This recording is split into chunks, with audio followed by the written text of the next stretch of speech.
ఈరోజు మనం భాగవతంలో అత్యంత అద్భుతమైన రోమాలు నిక్కబొడుచుకునే ఒక ఘట్టాన్ని చూడబోతున్నాం. అదే పూతన సంహారం. ఇది కేవలం ఎప్పుడో జరిగిన ఒక పాత కథ మాత్రమే కాదు, మంచికి చెడుకీ మధ్య ఎప్పటికీ జరిగే ఒక భయంకరమైన పోరాటానికి సజీవ సాక్ష్యం. అసలు ఆ చిన్నారి కృష్ణుడికి, ఆ భయంకరమైన రాక్షసికి మధ్య ఏం జరిగింది? దీని వెనక ఉన్న అసలు రహస్యమేంటో ఇప్పుడు వివరంగా చూద్దాం. సరే, ఇక ఏమాత్రం ఆలస్యం చేయకుండా అసలు విషయంలోకి వెళ్దాం. నన్ను చంపే ఆ 8వ బిడ్డ ఎక్కడున్నాడో? కంసుడిని పగలు రాత్రి అనే తేడా లేకుండా వెంటాడిన ప్రశ్న ఇది. ఒక రాజు, అత్యంత బలవంతుడు, కాని ఒక చిన్న భయం అతన్ని ఎంతలా పిచ్చివాణ్ణి చేసిందంటే ప్రాణాలు నిలుపుకోవడం కోసం ఎంతటి దారుణాలకైనా తెగించేలా చేసిందో. భయం మనిషిని ఎలా కబలిస్తుందో చెప్పడానికి ఇంతకంటే ఉదాహరణ ఏం కావాలి? ఈ కథలో మొదటి భాగం కంసుడి భయం. పసిపిల్లలను చంపే ఆ భయంకరమైన కుట్ర ఇక్కడే మొదలైంది. ఇక రెండవ భాగం మాయలమారి పూతన. ప్రశాంతంగా ఉన్న గోకులానికి ఒక భయంకరమైన ఆపద అందమైన రూపంలో అడుగుపెట్టింది. ఇక్కడ మనం గమనించాల్సిన ఒక అత్యంత ఆసక్తికరమైన విషయమేమిటంటే, ఈ వ్యత్యాసాన్ని ఒక్కసారి చూడండి. చెడు అనేది ఎప్పుడూ కూడా నేను చెడ్డదాన్ని అని బోర్డు పెట్టుకుని రాదుగదా. అది ఎంతో ఆకర్షణీయంగా దేవతలాంటి అందమైన రూపంలో మనల్ని బురిడీ కొట్టిస్తుంది. పూతన కూడా అచ్చం అలాగే చేసింది.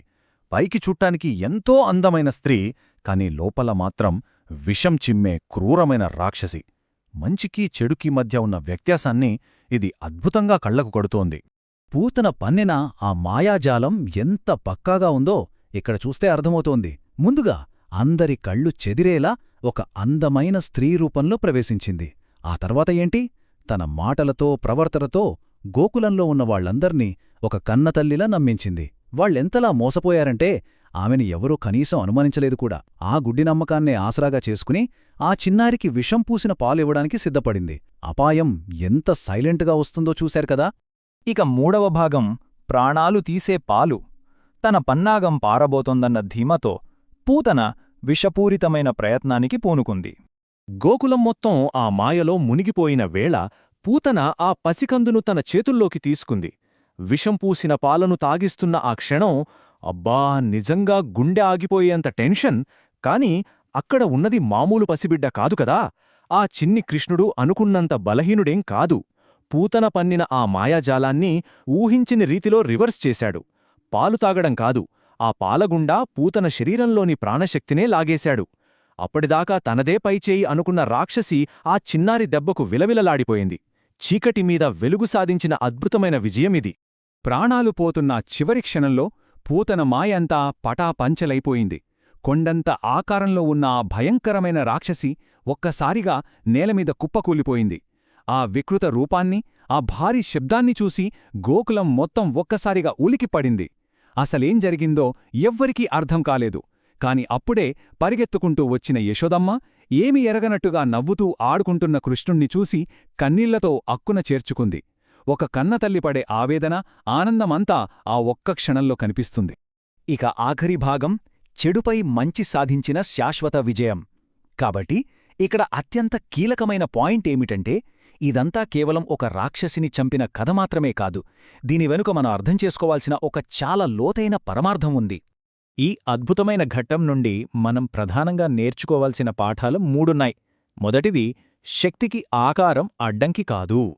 ఆ భగవంతుడు ఎంత చిన్న పసికందు రూపంలో ఉన్నా ఆ అనంతమైన శక్తి ఏమాత్రం తగ్గదు. రెండవది, చెడు అనేది ఎంత ఆకర్షణీయమైన ముసుగు వేసుకున్నా సరే ఏదో ఒక రోజు సత్యం ముందు తలవంచక తప్పదు. ఉదాహరణకు, మన చుట్టూ కనిపించే ఈజీ మనీ స్కీమ్స్ కానీ, లేదా మనల్ని పొగిడే స్వార్థపూరితమైన స్నేహాలు కానీ పైకి భలే క్యూట్గా అనిపిస్తాయి, కాని అంతిమంగా అవి మనల్ని ముంచేవే కదా. ఇక మూడవది, ఎవరైతే ఆ దైవాన్ని స్వచ్ఛంగా నమ్ముకుంటారో వాళ్లకి ఎలాంటి ఆపదలొచ్చినా సరే ఆ కనిపించని అదృశ్య శక్తి ఎప్పుడూ కాపాడుతూనే ఉంటుంది. ఈ మంచి చెడుల పోరాటమనేది నిరంతరం కొనసాగే ఒక ప్రక్రియ. ఈ విశ్లేషణ చివరగా ఒక ఆలోచింపజేసే ప్రశ్నను మన ముందుంచుతోంది. కథలో పూతన ఎలాగైతే అందంగా వచ్చి మోసం చెయ్యాలని చూసిందో, మన నిజ జీవితంలో కూడా చెడు ఎప్పుడు కొమ్ములు కోరలు పెట్టుకుని రాదు.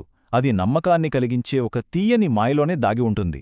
అది మనల్ని తప్పుదోవ పట్టించే మనుషుల రూపంలో కావచ్చు, లేదా మన టైంను తినేసే అనవసరమైన ఆకర్షణల రూపంలో కూడా కావచ్చు.